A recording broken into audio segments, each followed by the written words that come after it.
L'argent qui tombe sur le compte en banque tous les mois, d'où vient-il au juste? On pense tout de suite au salaire, évidemment, mais ça, c'est juste la fin de l'histoire. Une histoire bien plus complexe qui commence dans les entreprises et qui passe par des conflits, des négociations, des choix de société.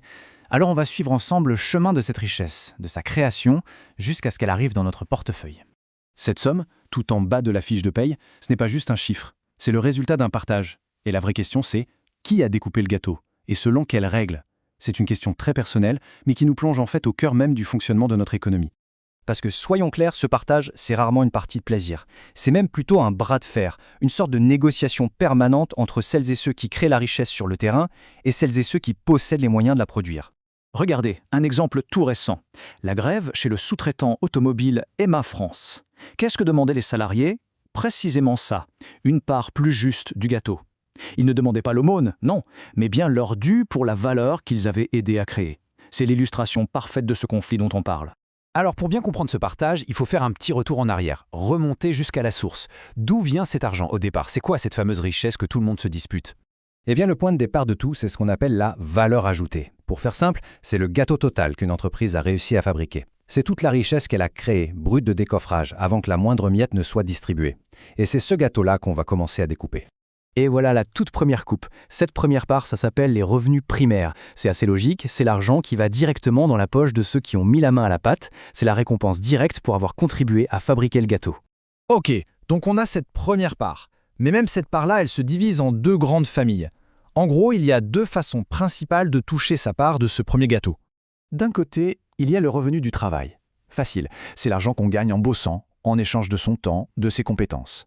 Et de l'autre côté, il y a le revenu du capital.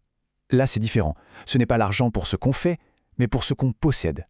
Un appartement, des actions bourse, un compte épargne qui rapporte. Imaginez Rémi, il est infirmier salarié. Chaque fin de mois, il reçoit sa paye. C'est la contrepartie de son travail, de ses nuits de garde, de son savoir-faire. Ça, c'est un revenu du travail, pur jus. Et maintenant, prenons Gilles. Lui, il est propriétaire d'un petit studio qu'il met en location. Le loyer qui tombe tous les mois, ce n'est pas parce qu'il a travaillé dans le studio ce mois-ci, c'est parce qu'il le possède. C'est un pur revenu du capital.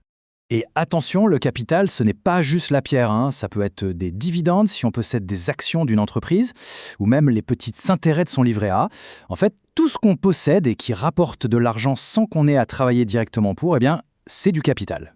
Bon, évidemment, dans la vraie vie, la frontière est parfois un peu floue. Prenez une infirmière libérale ou un artisan qui a son propre atelier. Son revenu, c'est un mélange des deux. On appelle ça un revenu mixte. Ça paie à la fois son travail personnel, bien sûr, mais aussi le matériel, le local, bref, le capital qu'il a dû investir pour pouvoir travailler.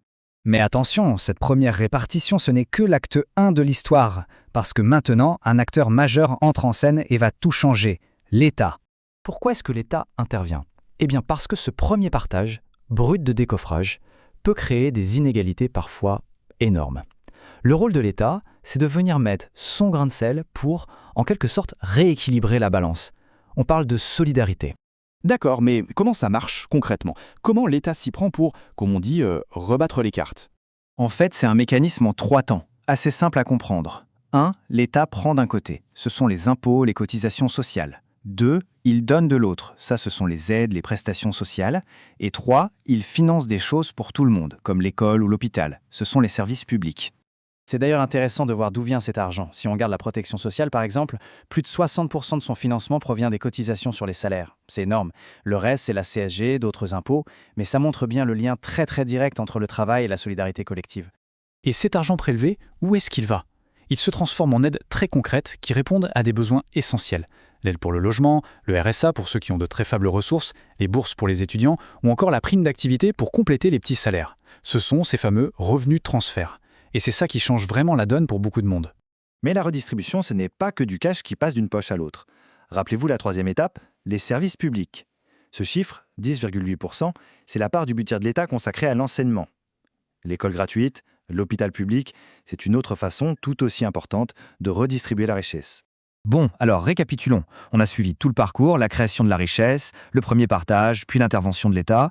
Au bout du compte, qu'est-ce qui reste vraiment dans le portefeuille? C'est quoi? L'argent dont on peut réellement disposer. Eh bien, tout ce cheminement, on peut le résumer en une seule formule, toute simple mais absolument cruciale. Le revenu disponible, c'est le revenu primaire qu'on avait au départ, moins ce que l'État prélève et plus ce qu'il nous verse en aide.